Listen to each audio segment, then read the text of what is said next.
안녕하세요. 모두가 사는 교회 올리브교회 박종범 목사입니다. 오늘도 하나님의 은혜와 평강이 우리 주 예수 그리스도 안에서 저와 우리 모두에게 넘쳐나길 주의 이름으로 축복합니다.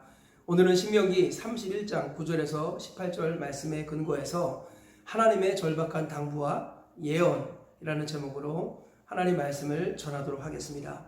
오늘 본문은 하나님께서 이스라엘 백성들에게 당부하시는 장면입니다. 그리고 하나님께서 이스라엘 백성들의 앞날도 말씀하시는 장면이지요.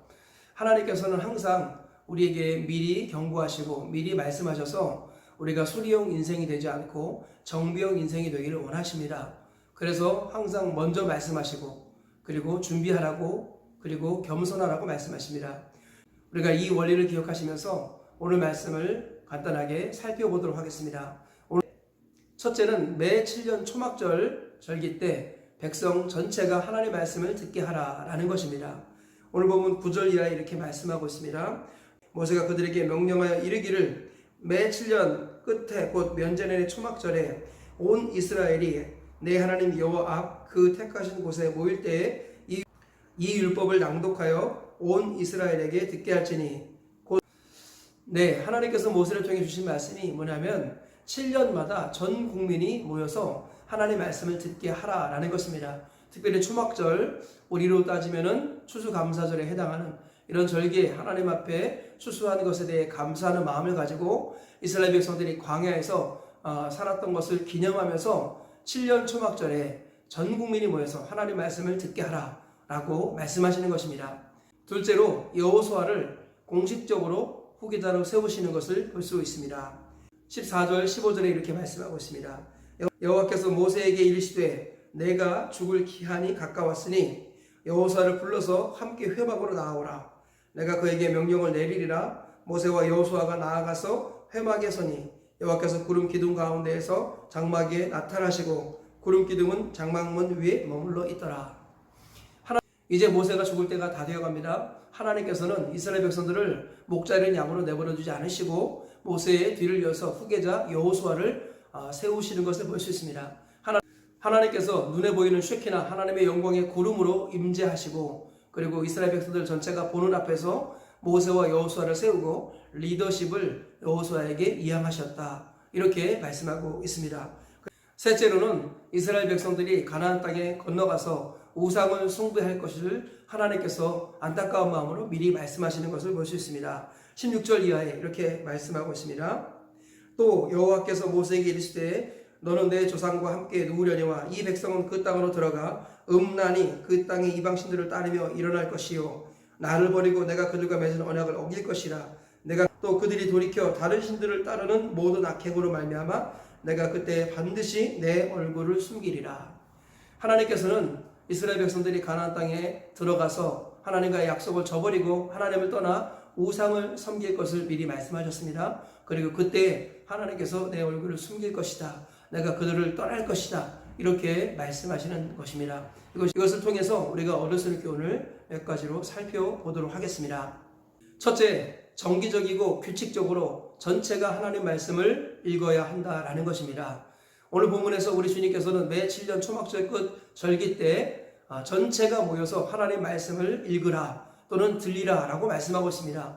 남녀노소 무로 대소하고 모두가 모여서 하나님 말씀을 낭독하고 그것을 듣고 그리하여서 하나님 경외하는 법을 배우라 라고 말씀하고 있습니다.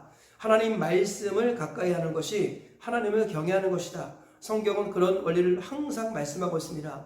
그래서 하나님을 떠나지 않은 비결로 모든 백성들이 7년마다 다 모여서 하나님 말씀을 들으라 라고 우리 주님이 말씀하고 계시는 것입니다.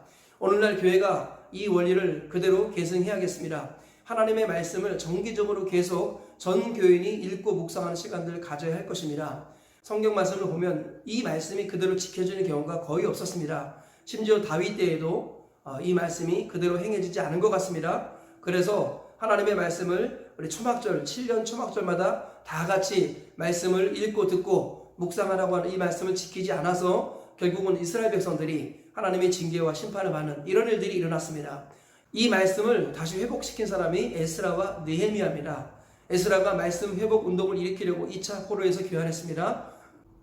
그렇지만 성벽이 무너져 있어서 여러 가지 적들의 방해와 어려움이 있었습니다. 그래서 에스라가 느헤미야에게 도움을 요청했고 느헤미야가 포로에서 3차로 귀환하죠. 그래서 52일 만에 무너진 성벽을 재건하고 느헤미야 8장에 이르러서 수문앞 광장에 부흥이 일어납니다. 그때 에스라가 전면에 서서 하나님의 말씀을 읽고 그리고 레위인들이 그 말씀을 들려주고 해석해주고 이런 방식을 통해서 수문앞 광장에 부흥이 일어나게 됩니다.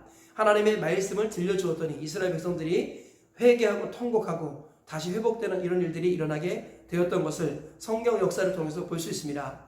하나님의 말씀을 회복하는 것이 하나님과의 관계를 회복하는 것입니다. 모든 백성들이 하나님의 말씀으로 돌아오게 하는 것, 이것이 바로 하나님을 경외하게 만드는 것입니다.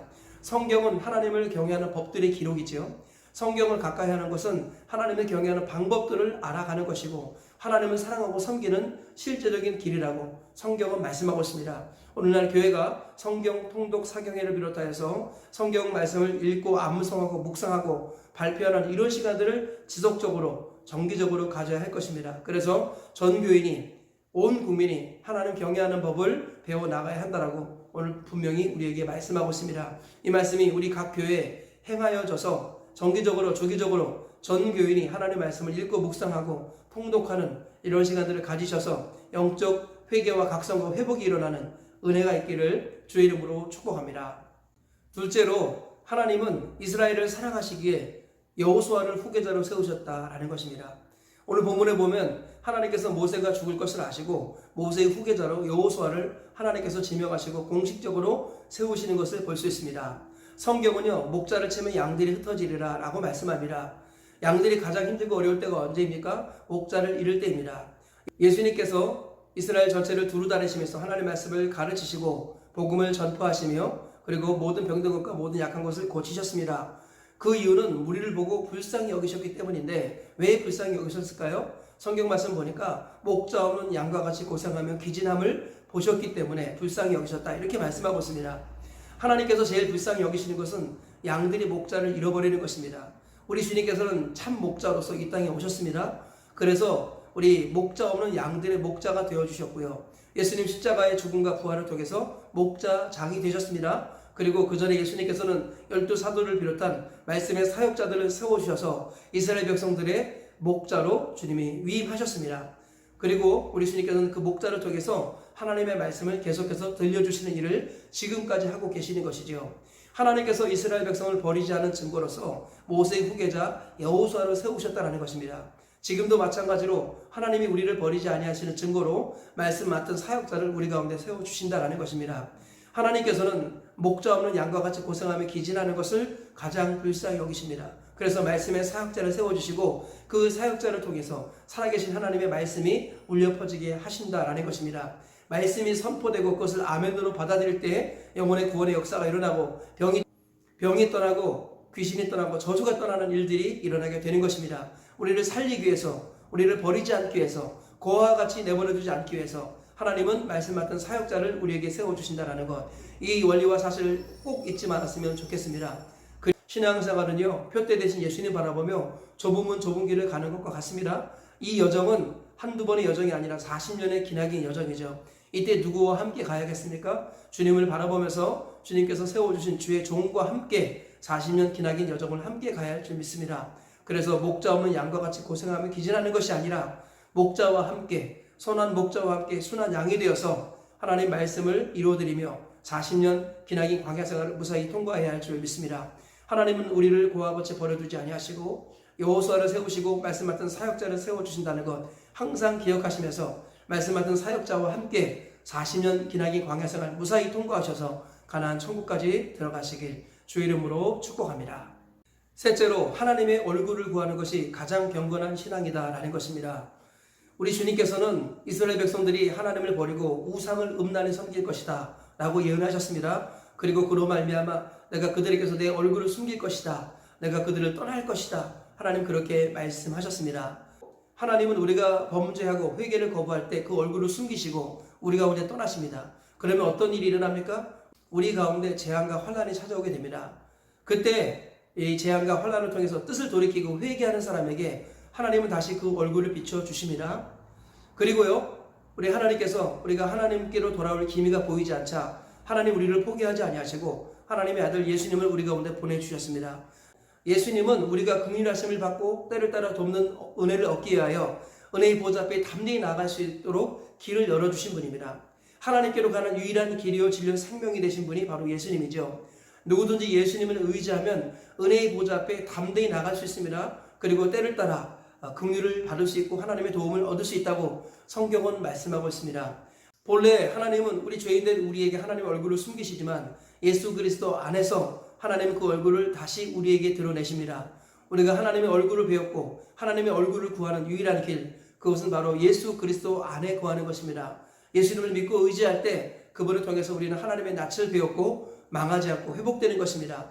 우리가 이 원리를 꼭 기억하시면서 하나님의 얼굴을 구하는 것이 가장 복된 것인데, 하나님의 얼굴을 구하는 사람이라면 바로 예수님을 믿고 의지해야 된다는 것입니다.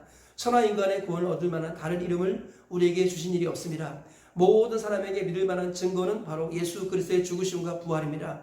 하나님은 예수님을 하나님을 만날 수 있는 유일한 길로 우리에게 주셨습니다.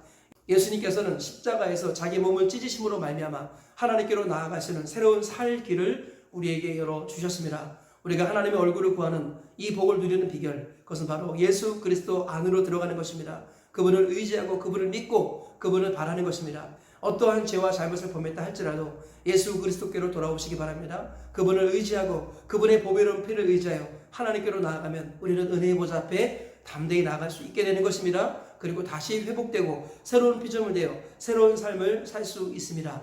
오늘도 예수 그리스도 안에서 은혜의 보좌 앞에 담대히 나가시고 하나님의 얼굴을 배우는 저와 우리 모두가 다 되시기를 주님의 이름으로 축복합니다. 말씀의 결론을 맺겠습니다. 하나님께서 모세를 통해서 오늘도 우리에게 말씀하고 계십니다. 첫째로는 정기적이고 주기적으로 모두가 하나님의 말씀을 읽고 들어야 한다는 것입니다. 둘째로 하나님이 우리를 버리지 아니하시는 증거로서 말씀 맡은 사역자를 세워주신다라는 것입니다.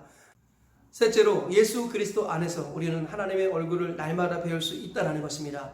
이 세 가지 말씀을 다시 한번 기억하시면서 이 말씀 붙들고 오늘 하루를 사시고 평생을 승리하며 살아가시길 주의 이름으로 축복합니다.